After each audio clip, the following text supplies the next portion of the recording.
Morning, everybody. Good morning. Good morning. Please have a... Good morning. Good morning, everybody. Well, thank you, Gavin, for that magnificently hyperbolical introduction. Thank you, everybody, for coming along this morning, and particularly to the many in the audience who did so much to make sure that we Conservatives won in London this year.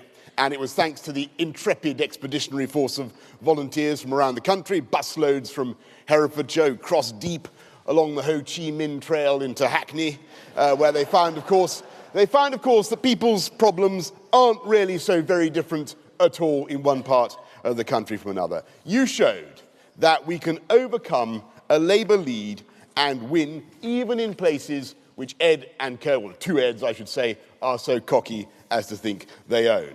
And if we can win in the middle of a recession and wipe out a 17-point Labour lead, then I know that David Cameron will win in 2015, when the economy... Where is he? He's going to be here somewhere. Where is Dave? Where? There. There you are, Dave. I know that Dave will win in 2015 when the economy has turned around and we're already seeing signs of progress, when people are benefiting from jobs and growth and the firm leadership you have shown, the tough decisions you have taken, not least coming on to hear this speech today. So many, happy birthday, by the way. Happy birthday, by the way. And I was pleased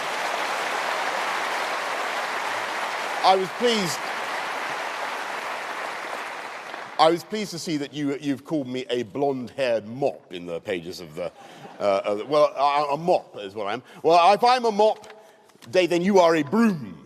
A broom that is cleaning up the mess left by the Labour government, and a fantastic job you are doing. And I thank you, and I congratulate you and your colleagues, George Osborne, the dustpan, Michael Gove, the J-cloth, William Hague, the sponge, because it is the historic function of Conservative governments over the last 100 years to be the household implements, so effective on the floor of the House to clear things up after the Labour binge has got out of control. And it is, yes, it is thanks to Conservatives here in this hall that I was allowed to bask in the glory, as Gavin was just pointing out, of wholly undeserved, I'm afraid it's times, but never mind, of the greatest Olympic and Paralympic Games that have ever been held. And I think anthropologists will look back with awe at the change that took place in our national mood, that sudden switch from the gloom of the previous weeks when, remember, the buses were on strike, I'm afraid, the taxi drivers were blockading the West End. One of them actually handed the keys of his cab to a police guy and jumped off Tower Bridge. Some of the others could have done the same, frankly. Never mind. Thousands of the security staff seem mysteriously to have found other things to do. And the weathermen were predicting cataclysmic inundations for the night of the opening ceremony, remember? And then sometime in that first week, it was as though a giant hormonal valve had been opened in the minds of the people, and the endorphins seemed to flow through the crowds and down the tube trains like some benign contagion, until everyone was suffused with a kind of ready brek glow of happiness, wasn't it? Do you still eat ready brek? And from then on, it was as if nothing could go wrong, and the G4S guys turned up from whatever they'd been doing, and 5 million people, they did brilliant, 5 million people were shown to their seats without delay. And the volunteers, I know there are a lot of them here today, the volunteers showed a kindness and a friendliness that I think we'd almost forgotten about our country. And the tube trains ran with metronomic efficiency, the Jubilee line going at least 3 miles an hour faster than it was when I was elected at least 4 years ago. The sociologists, in fact, the only transport malfunction was a zip wire. The sociologists will write learned papers about that sudden feeling that gripped us all. Was it eudaimonia, euphoria, eupepsia, some other Greek word beginning with you name it? What was it? Does anybody have any? What was that feeling? Was it relief? I'll tell you what it was. It was surprise, wasn't it? We were surprised. There we were, little old us, the country that made such a Horlicks of the Millennium Dome celebrations, you remember, in 2000, putting on a flawless performance of the most logistically difficult thing you can ask a country to do in peacetime. And some of us were frankly flabbergasted, gobsmacked, yeah? And I want you to hold that thought and remember that feeling of surprise, because that surprise is revealing of our chronic tendency in this country to underestimate what we can do. And we need now to learn the lessons of the Olympics and the Paralympics, the moment when I think we collectively rediscovered that we are a can-do country, a creative, confident, can-do country. And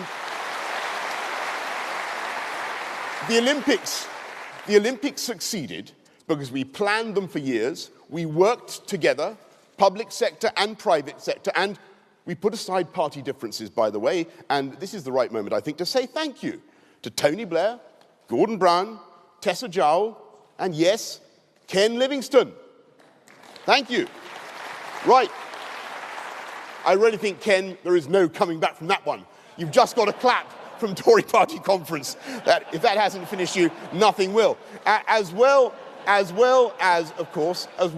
Seb Coe and Paul Dighton and Hugh Robertson and David Higgins and Jeremy Hunt and John Armitt. Everybody involved. Locog, Gaudier, everybody. But the success of these Olympics and Paralympics that we just had, I think for that success we need to thank one other Conservative, one former Prime Minister who loves sport and who is to this very day championing cricket in inner London. Oh yes? I mean John Major. John Major, who put in the lottery.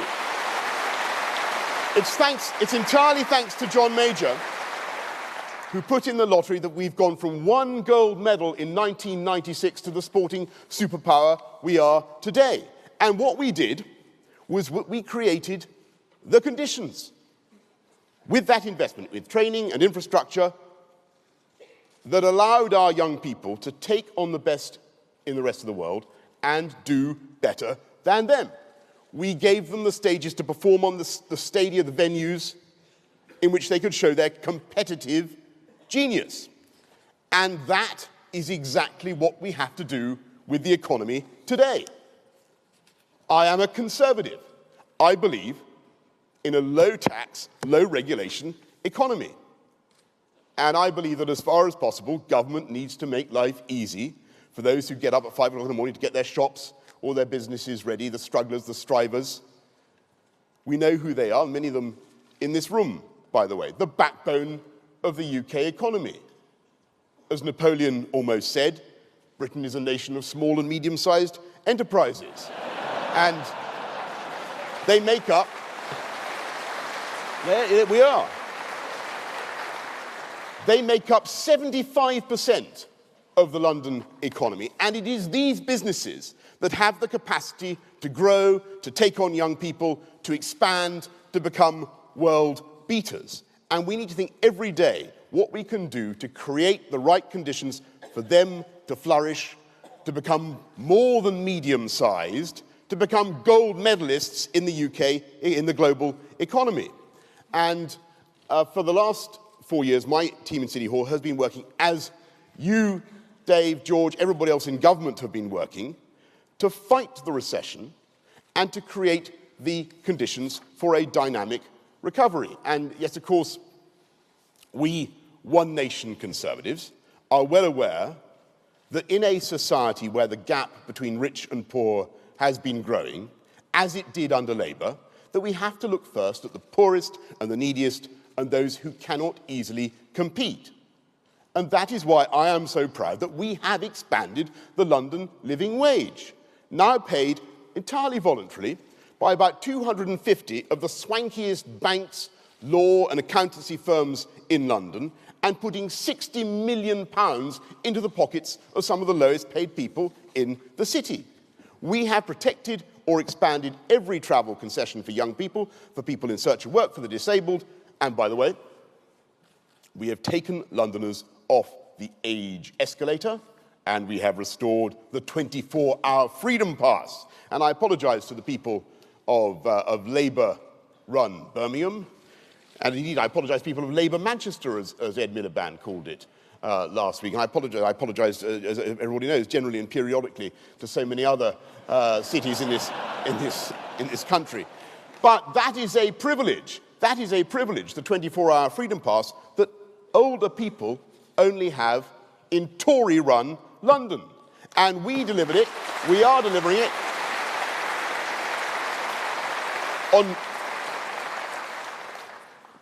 on November the 1st, as I promised, because not through any particular largesse, but it's because we've been able so to manage the budget, cutting £3 billion in waste, that we've not only frozen council tax over the last 4 years, but we're now cutting our share of council tax by 10%. But when times are tough, as they have been, and when we had riots only a year ago, we need to remember there's one virtually all-purpose cure for want and anger and deprivation, squalor, and everything else. And it's better than benefits, it's better than any number of police crackdowns. And what is it? It's a job. The most important thing. The self-esteem, the excitement, the fun, the human interaction, the competition that a job can offer. That's before you even talk about the money. And London is an amazing creator of new jobs. It's the biggest developer of new jobs in this country. But they don't always go to the kids who grow up in London, do they? And we need to work out why. We need to look honestly at what is happening to kids in our schools and as they leave our schools. And I am a passionate supporter of what Michael Gove is doing with his Free Schools revolution, which is seeing parents and teachers and charities coming together to create wonderful new places of learning, like Toby Young's West London Free School in Hammersmith. Big shout out for Toby Young's. Stephen Greenhouse played a big role in that, where they teach Latin. Prime Minister. Including Latin, I don't know how to translate Magna Carta. Or the East London, which I know you knew anyway.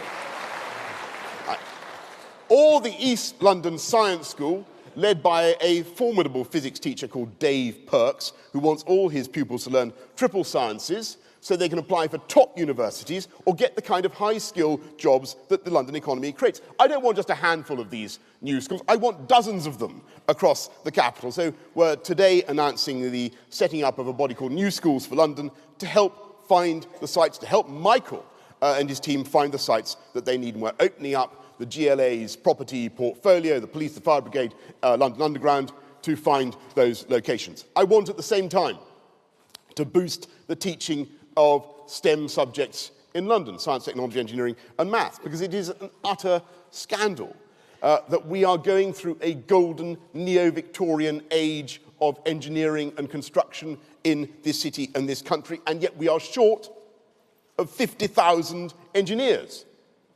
And there are parts of London, I'm afraid to say, where A-level physics and A-level maths are barely taught in our schools. And with so many school leavers failing to find the jobs that they need or deserve, we are seeing a tragic waste of talent. 54,000 18 to 24-year-olds on the dole. And that's why we're driving forward a massive programme of apprenticeships. We've done 76,000 in the last 18 months or so. We're going to go forward to 250,000 over this mayoral term. And many businesses here will be taking them on. You don't do it out of compassion. You do it because apprenticeships offer an increase in productivity and because so many of them go on to full-time jobs in your firms. And we need to make sure that if businesses are going to be confident enough to take on apprentices, to open new shops, to open new premises, to invest in our neighbourhoods, what's the number one priority to create the conditions for growth? You've got to make sure that the place is safe. And I'm proud to say over the last 4 years, that crime has come down very substantially by 12%, and Bernard Hogan-Howe has committed to reducing it by a further 20% over the next 4 years. And in the last year, the murder rate has fallen yet again in London to levels not seen since the early 1960s. And it is no disrespect to my chum, Mike Bloomberg, who is, I think, coming along tomorrow. Great man, Mayor of New York. But I say to Mike, as I never tire of saying this, so I think he sometimes tires of hearing it, you're 4 times more likely still to be murdered in New York as you are in London. And London is getting safer all the time. What else do businesses need to grow and to flourish and to take on more people? They need their employees to be able to afford to live within a reasonable commuting distance of their place of work. And so a job-creating economy needs good housing and good transport. And that's why we're not only building record numbers of affordable homes, 54,000 over the last 4 years, far more than Ken Livingstone ever did in his mayoral term, any of his mayoral terms. But we have this week set out a plan to help the struggling middle, the people not normally in line for affordable housing, people on modest incomes who need to be able to buy a house that is simply out of their reach at the moment and who need our help. And I'm talking of people on incomes of between 30 and 64,000 for whom the housing market at the moment presents a sheer and unscalable cliff. It's our job as Conservatives to help those middle-income strivers. And if we can drive...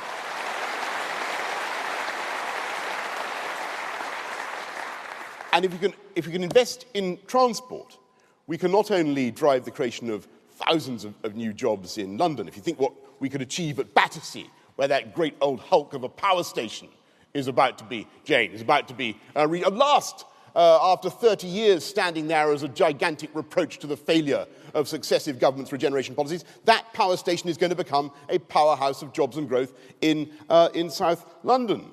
And the same could be said of what could be achieved in Tottenham or in Croydon, Brent Cross, and to say nothing of what we're about to do in East London and the areas where Olympic regeneration is starting to be felt.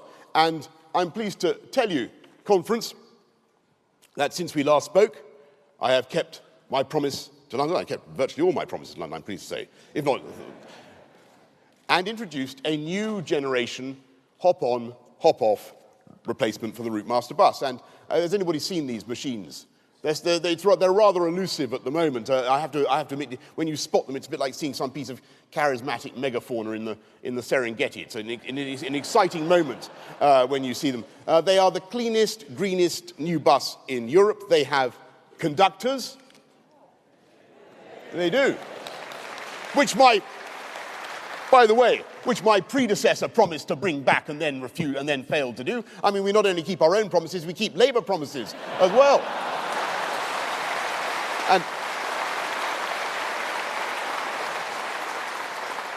And unlike the hopeless, broken-backed diplodocus of a bendy bus, jackknifed over our yellow box junctions like a beached whale as it was, which was made, where was the bendy bus made? Now clogging up the streets of Malta, I'm delighted to say. The bendy bus was made in Germany.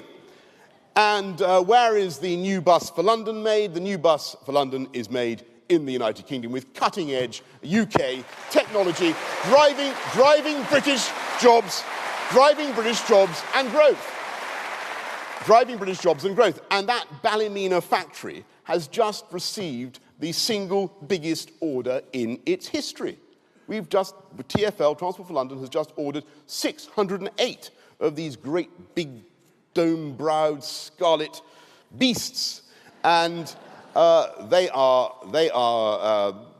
wonderful things. And not the only example I could give you, though I'm conscious as I come to this bit that I may have said this to you before about how TfL drives jobs around the rest of the UK. Have I mentioned this point to you? But I think maybe I did a few years ago, but never mind. It's still true that Transport for London's investment drive jobs in Derby, of course, where we buy so. Thank you. We buy conductor rail from Chard in Somerset. Anybody from Chard in Somerset?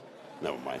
CCTV from Warwick, railway sleepers from Boston in Lincolnshire. And if we continue to invest in transport in London and thereby to drive jobs around the country, if we continue to build what I call the platform for growth, better education, safer streets, more housing, better transport infrastructure, then the private sector will produce amazing and well-beating results on that platform.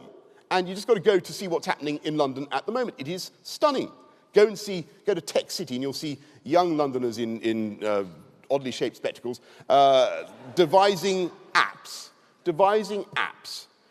which I barely understand, but which allow teenagers in Ohio to watch movies on their Xbox. Whether or not that's a good thing or not, it's up to them. But we are devising the apps that enable them to do so, and the money comes to London. The same point could be made about Soho. You go to Soho, you find young people coming up with programs. Steady. That's no longer true of Soho, as I'm sure the many admirable Westminster councillors here will testify. You will, instead of your rather antiquated impressions of Soho, you will find dynamic young people working in the film industry, no. Well, maybe they...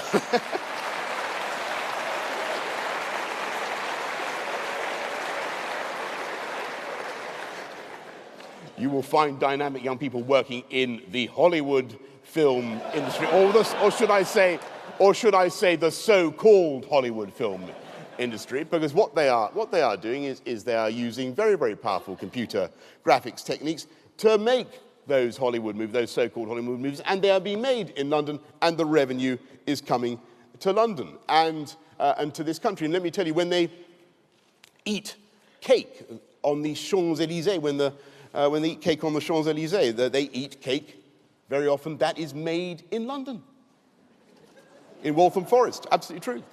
When they watch Gangnam Style on their televisions in Korea, as they do, and by Gangnam Style is very good. The Prime Minister and I danced Gangnam Style the other day. You'll be shocked to discover. When they watch Gangnam Style on their TVs in Korea, do you know they watch it on TVs with the use of aerials made in London, in Wandsworth? Absolutely true. The Dutch ride bicycles made in London. The Brazilians use mosquito repellent that is made in London. Every single chocolate hobnob in the world is made in London. It's absolutely true.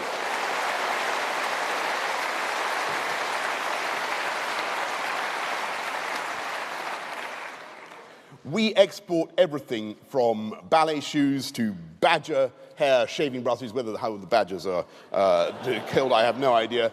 And as I look ahead, I'm filled with confidence about our capital and the future of people growing up in London. We are going to sort out our aviation capacity problem, aren't we? Yes. Though we're not going to be able to throw a runway. We will create new river crossings. We've already done one. We did one already in the twinkling of an eye, virtually. We built the first terrestrial river crossing east of Tower Bridge for about 50 years when we put in the cable car. And I would have named it after Vince Cable if he'd coughed up for it, but he didn't. We got almost all the money from the private sector. We will continue to regenerate East London, build on the legacy of those fantastic Olympic and Paralympic Games, get a true physical legacy, a true sporting legacy, and a volunteering legacy from those games. And we will continue to improve our transport. We're going to put in air-conditioned and driverless trains on our London Underground network. Automatic trains. And I saw the other day that Bob Crow says RMT drivers won't test drive driverless trains. And I just want to say, gee thanks, Bob. That's the objective. We will continue. We will continue to expand cycle hire and to plant thousands of trees and to do all the things that beautify and improve London and make it the greatest city on earth to live in and invest in. We have the right time zone, don't we? Yes, it is. The right language. In fact, we've got 300 of the right languages, but we're particularly good at speaking English. We've got the right language, and we've got, what else have we got that's right at the moment? We've got no. We've got the right government in Westminster. We've got the right government in Westminster. And we will fight we will fight, and I will fight to keep it there. To keep it there. And just as we all fought together this year to keep London from lurching back into the grip of a cabal of semi-Marxists and taxpayer-funded Chateauneuf-du-Pape swilling tax minimizers and car-hating, to put it mildly, and car-hating bendy bus fetishists. I will fight. I will fight. I will fight. I will join you in the fight to keep this country from lurching back into the grip of the two Eds, Bulls and Miliband. Unreformed, unrepunished, unrepentant about what they did to the economy and for the deficit that they racked up. And we need to go forward now from the age of excess under Labour through the age of austerity towards a new age of enterprise, when we do what we did during the Olympics, when we discovered so much about what we can do, and we build a world-beating platform for Britain and for British people and businesses to compete and to win, and we need to do it now, and we need to start here under the Conservatives. Thank you very much indeed. Thank you. Thank you. Thank you.